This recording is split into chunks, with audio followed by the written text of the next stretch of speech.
అందరికీ నమస్తే అండి. ఇప్పుడు తమిళనాడులో ఆసక్తికరమైన రాజకీయ పరిణామాలు చోటు చేసుకోబోతున్నాయి. అక్కడ ఏ పార్టీకి కూడా మ్యాజిక్ ఫిగర్ రాలేదు. సింగిల్ లార్జెస్ట్ పార్టీగా విజయ్ పార్టీ టీవీకే అవతరించింది. 108 సీట్లు వచ్చాయి. సో ప్రభుత్వాన్ని ఏర్పాటు చేయాలంటే విజయ్కు ఇంకో 10 మంది శాసనసభ్యుల బలం ఉండాలి. ఖచ్చితంగా ఏదో సింగిల్ లార్జెస్ట్ పార్టీ వచ్చింది కాబట్టి వాళ్ళదే అధికారం, ఆయన సీఎం అయిపోయినట్టే. ఎస్, 99% సీఎం అయినట్టే. కానీ ఆ 10 మంది శాసనసభ్యుల బలం ఉండాలి. ఆ 10 మంది ఎవరు? విజయ్ తండ్రి చంద్రశేఖర్ గారు చెప్పిన వివరాల ప్రకారం టీవీకే పార్టీ కాంగ్రెస్ పార్టీతో సంప్రదింపులు జరుపుతోంది. కాంగ్రెస్ కూడా తమిళనాడులో టీవీకేకి మద్దతు ఇవ్వడానికి సిద్ధమైంది. సో టీవీకే ప్రభుత్వంలో చేరడానికి సిద్ధమైంది. కాంగ్రెస్ పార్టీ తరఫున 5 శాసనసభ్యులు గెలిచారు. సో 5 కూడా విజయ్ పార్టీకి మద్దతు ఇస్తే అప్పుడు విజయ్ పార్టీ బలం 113కు వెళ్తుంది. ఇంకో 5 శాసనసభ్యుల బలం కావాలి.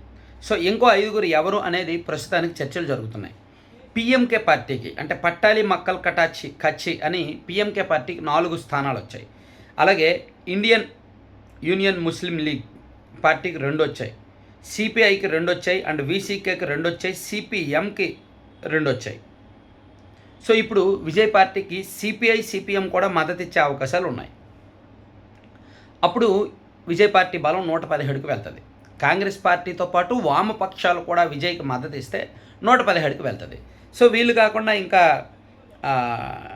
డిఎండికే పార్టీకి 1 సీటును అండ్ ఇండియన్ ముస్లిం లీగ్ 2 సీట్లు ఉన్నాయి కదా. సో వీళ్ళు కూడా మద్దతు ఇచ్చే అవకాశం ఉంది. సో విజయ్కి వచ్చిన 108 సీట్లతో సహా ఈ చిన్న చిన్న పార్టీలు అన్నీ కలిపి 118కి పైగా మద్దతు ఈజీగా వస్తుంది. కాబట్టి విజయ్ సీఎం అవ్వడం ఖాయం. 100% తమిళనాడు ముఖ్యమంత్రిగా విజయ్ ప్రమాణ స్వీకారం చేయబోతారు ఖాయం. ఇందాకే ఈరోజు గవర్నర్ని కలవడానికి కూడా ఆయన అపాయింట్మెంట్ తీసుకున్నారు. అండ్ టీవీకే పార్టీ శాసనసభాపక్ష నేతగా విజయ్ కూడా ఎన్నికయ్యారనమాట. అయితే ఇక్కడ బీజేపీ మార్క్ పాలిటిక్స్ని మనం గుర్తు చేసుకోవాలి, మర్చిపోకూడదు. ఎందుకంటే ఇటువంటి సంకీర్ణ ప్రభుత్వాలను కోల్చడం బీజేపీకి వెన్నతో పెట్టిన విద్య. గడిచిన 10 ఏళ్లలో మహారాష్ట్రలో గతంలో జరిగిన పరిణామాలు కానీ, కర్ణాటకలో గతంలో జరిగిన పరిణామాలు కానీ, దేశవ్యాప్తంగా 2015 నుంచి 2025 మధ్యలో జరిగిన పరిణామాలు ఒక్కసారి పరిశీలిస్తే బీజేపీ సంకీర్ణ ప్రభుత్వాలను కూల్చేసింది. మ్యాజిక్ ఫిగర్ ఏ ఒక్క రాజకీయ పార్టీకైనా రాకపోతే ఎక్కడైనా 3-4 పార్టీలు కలిపి ప్రభుత్వాన్ని ఏర్పాటు చేస్తే వాళ్ళని చీల్చేసింది బీజేపీ నిలువున. అయితే నార్త్ పాలిటిక్స్ వేరు, అక్కడ బీజేపీ పప్పులు ఉడుకుతాయేమో కానీ సౌత్లో పర్టికులర్గా తమిళనాడులో బీజేపీ పప్పులు ఉడకవు. బీజేపీ అలా పాలిటిక్స్ చేయడం సాధ్యం కాదు. కానీ జాగ్రత్తగా ఉంటే మంచిది విజయ్. ఎందుకంటే విజయ్ సింగిల్గా మ్యాజిక్ ఫిగర్ వచ్చేస్తే బీజేపీ వాళ్ళు ఏం చేయలేరు. ఎప్పుడైతే కాంగ్రెస్తో కలిసి వాళ్ళు ప్రభుత్వాన్ని ఏర్పాటు చేస్తున్నారో కాంగ్రెస్కి బీజేపీకి బద్ధ శత్రుత్వం ఉంది. కాబట్టి ఇప్పుడు మేబీ తప్పకపోవచ్చు కొన్నాళ్ళు చిక్కులు.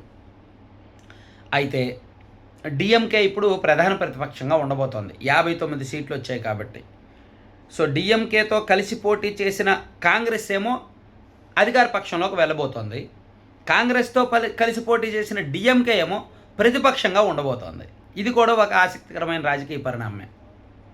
అండ్ అన్నా డిఎంకేకు 47 సీట్లు వచ్చినట్టున్నాయి. సో వాళ్ళు కూడా 3వ పక్షంగా ఉంటారు వాళ్ళు కూడా.